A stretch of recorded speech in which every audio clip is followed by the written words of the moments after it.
I welcome you all my dear students to my channel engineer study. आज हम पढ़ने वाले हैं गाइस, ये जो सबटाइटल आपको दिख पा रहा है यहाँ पर आपको दिख रहा होगा, ये हीरो दिख रहा है टाइगर श्रॉफ, और सामने यहाँ पर कोई हीरोइन है।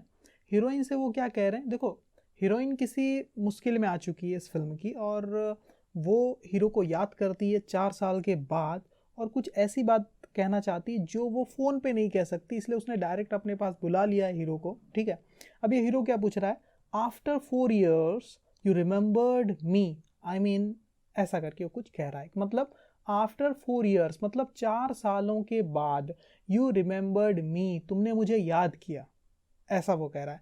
तो अब यहाँ पर इस सेंटेंस को पकड़ना ध्यान से गाइस, है ना। यू रिमेंबर्ड मी, इसका क्या मीनिंग निकाले हमने, तुमने मुझे याद किया। तो अब ये जो वर्ब की सेकेंड फॉर्म है, रिमेंबर की सेकेंड फॉर्म क्या है, रिमेंबर्ड। ओके, सब्जेक्ट है, वर्ब की सेकेंड फॉर्म है, और यहाँ पर ऑब्जेक्ट है, तुमने मुझे याद किया ना, यू रिमेंबर्ड मी। अब इसके बहुत से मीनिंग निकल सकते हैं जब वर्ब की सेकेंड फॉर्म आती है किसी भी सेंटेंस में, तो ये आपको चीजें समझनी होगी। देखो जैसे एक सेंटेंस लिखा है यू रिमेंबर्ड मी, बस ये सेंटेंस इतना ही लिखा हुआ है, इसके आगे कुछ नहीं लिखा है, इसके पहले कुछ नहीं लिखा है, कोई दूसरा कॉन्टेक्स्ट यहाँ पर नहीं है, बस सिंपल सा सेंटेंस ही दिया हुआ है। तब इसके 4 अलग अलग मीनिंग हो सकते हैं गाइस। ठीक है, पहला मीनिंग तो है तुमने मुझे याद किया, दूसरा है तुमने मुझे याद किया था।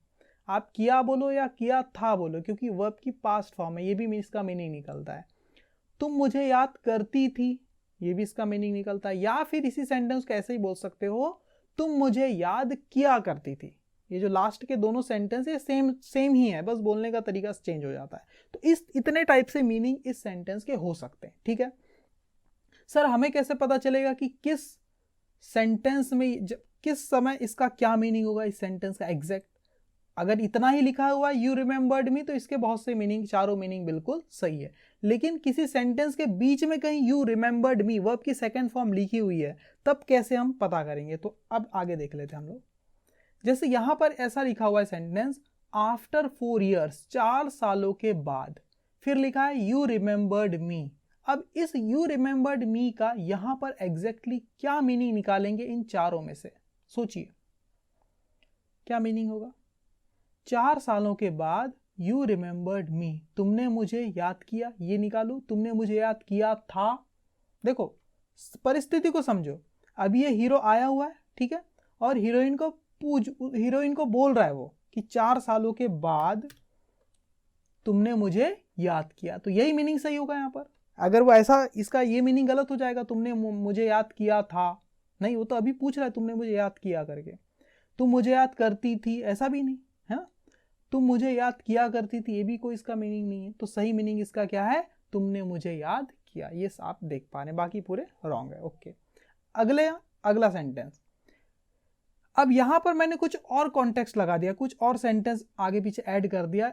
अब यहाँ यू रिमेंबर्ड मी का क्या मीनिंग है आपको बताना है। देखो, when I was in America, जब मैं अमेरिका में था, यू रिमेंबर्ड मी, तो तुम मुझे क्या, तुमने मुझे याद किया, तुम मुझे याद किया था, तुमने मुझे याद किया था, ये मीनिंग है। तुम मुझे याद करती थी या तुम मुझे याद किया करती थी, क्या मीनिंग आएगा, इसका मीनिंग आप सोच लीजिए। ठीक है, अब मैं आंसर बता रहा हूं, देखिए ये लास्ट वाले जो 2 सेंटेंस का ये जो मीनिंग है सेम ही लगभग, तो यही दोनों मीनिंग इसके सही होंगे। When I was in America, जब मैं अमेरिका में था, यू रिमेंबर्ड मी, तो तुम मुझे याद किया करती थी या तुम मुझे याद करती थी। अब यहाँ मीनिंग चेंज हो गया, इसका मीनिंग अब ये मत निकाला तुमने मुझे याद किया, नो। तो यही ब्यूटी है इंग्लिश की, और ये वर्ब की सेकेंड फॉर्म की। आगे देखो, अब ये सेंटेंस आई मेट, सब्जेक्ट है आई, मीट की सेकेंड फॉर्म है मेट, MEET मीट यानी मिलना, और MET मेट इसकी सेकेंड फॉर्म है। Okay, I met my friend Rahul, मैं मिला अपने दोस्त राहुल से, है ना, मैं अपने दोस्त राहुल से मिला, ये भी इसका मीनिंग है। मैं अपने दोस्त राहुल से मिला था, ये भी इसका मीनिंग निकल सकता है। मैं अपने दोस्त राहुल से मिलता था, या मैं अपने दोस्त राहुल से मिला करता था। ये लास्ट के ये 4 अलग अलग मीनिंग इसके आप निकाल सकते हो, जिसमें लास्ट के 2 सेम ही हैं। ओके, अब ये तो ठीक है सर, ये तो पता है हमें। अब इस सेंटेंस में I met my friend Rahul का क्या मीनिंग निकलेगा यहां पर इस कंडीशन में। देखो, when I was a kid, जब मैं एक बच्चा था, I met my friend Rahul every day, क्या मीनिंग निकलेगा यहाँ पर I met my friend Rahul का? इसका मीनिंग क्या निकलेगा? जब मैं एक बच्चा था तो हर दिन क्या, हर दिन I met my friend Rahul, मैं अपने दोस्त राहुल से मिला करता था या मिलता था। देखो राइट आंसर। ये देखिए शुरू के 2 सेंटेंस, इसका मीनिंग नहीं निकालना आपको ऐसा, इसका मीनिंग ऐसे निकलेगा when I was a kid, जब मैं एक बच्चा था तो मैं अपने दोस्त राहुल से मिलता था। एवरीडे मतलब हर दिन, तो मैं हर दिन अपने दोस्त राहुल से मिला करता था या मिलता था। ओके ठीक है, आगे देखो यहां पर क्या मीनिंग है I met my friend Rahul का टुडे, है ना। After long time, after a long time मतलब काफी लंबे समय के बाद, एक लंबे समय के बाद I met my friend Rahul today, आज मैं अपने दोस्त राहुल से मिला, ये मीनिंग आएगा। ठीक है ओके, देख लेते हैं। हाँ ये इसका मीनिंग यहाँ पर निकल जाएगा, बाकी रॉन्ग दिखा रहा है। देखिए गाइस, आपने देखा वर्ब की जो सेकंड फॉर्म है, देखिए जब आपको पास्ट की हैबिट्स बतानी हो, ऐसी आदत जो आप पास्ट में किया करते थे, ऐसी कोई एक्शन, ऐसे कोई काम है जो आप पास्ट में किया करते थे अपने पास्ट में, और आप अब उन कामों को नहीं करते हैं, वो आपकी पास्ट की हैबिट्स थी। ओके, वो अभी की वो हैबिट नहीं है, अब आप ऐसा नहीं करते हैं, तो अपनी पास्ट की हैबिट को दिखाने के लिए आप वर्ब की सेकंड फॉर्म का यूज कर सकते हैं, या फिर यूज्ड टू का यूज कर सकते हैं, इसके साथ वर्ब की फर्स्ट फॉर्म लगती है, या फिर वुड का यूज करते हैं, इसके साथ भी वर्ब की फर्स्ट फॉर्म लगती है, या बेस फॉर्म आप बोल सकते हैं वो लगती है। ठीक है, देखो कैसे होता है। जैसे मैं अपने दोस्त राहुल से मिलता था, या मैं अपने दोस्त राहुल से मिला करता था, ये सेंटेंस क्या है, मैं अपनी हैबिट बता रहा हूं, पास्ट की हैबिट की। कौन सी हैबिट? मेरी मिलने की हैबिट, अपने दोस्तों से मिलने की जो हैबिट थी वो मैं बता रहा हूं, है ना, कि जब मैं अपने दोस्त राहुल से मिला करता था। ठीक है ओके, तो अब ये पास्ट की हैबिट जब बताने की बात आ जाती है, आप 3 तरीके से बता सकते हो। जैसे कि देखो, when I was a kid, जब मैं एक बच्चा था, I met my friend Rahul every day, तो मैं हर दिन अपने दोस्त राहुल से मिलता था या मिला करता था। ये दोनों मीनिंग निकलेंगे, है ना ओके।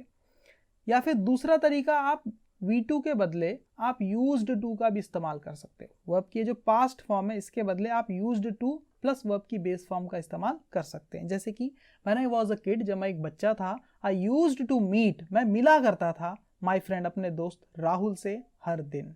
ठीक है, या फिर वुड का भी इस्तेमाल करते हैं आप।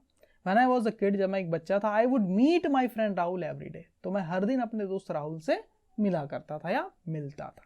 ठीक है गाइस, तो आपको जब भी पास्ट की हैबिट बतानी हो तो वर्ब की सेकंड फॉर्म का भी आप इस्तेमाल कर सकते हो, यूज्ड टू का भी और वुड का भी। ठीक है, तो बस आज का लेक्चर इतना ही है। देखिए, यू रिमेंबर्ड मी, तुमने मुझे याद किया। बाकी और 3 मीनिंग इसके क्या क्या हो सकते हैं वो आपको सोचना है। Rahul met me yesterday, Rahul मुझसे कल मिला, राहुल ने कल मुझसे मुलाकात की। ठीक है ओके, अब यस्टरडे लग गया है तो कल उसके लिए हमने लगा दिया, और इसका यही मीनिंग निकल रहा है यहाँ पर, मुलाकात की, या मुलाकात की थी भी बोल सकते हो। राहुल ने कल मुझसे मुलाकात की थी, ये भी बिल्कुल सही, कोई दिक्कत नहीं है। ठीक है, ही वेंट टू टेम्पल, वह मंदिर गया, वह मंदिर गया था, वह मंदिर जाता था, वह मंदिर जाया करता था। ये चारों मीनिंग आप इसके निकाल सकते हो, मैंने एक लिखा है सामने। I played cricket in my childhood, मतलब मैंने बचपन में क्रिकेट खेला था, इसका मीनिंग ये भी निकाल सकते हो, या फिर मैं बचपन में क्रिकेट खेला करता था।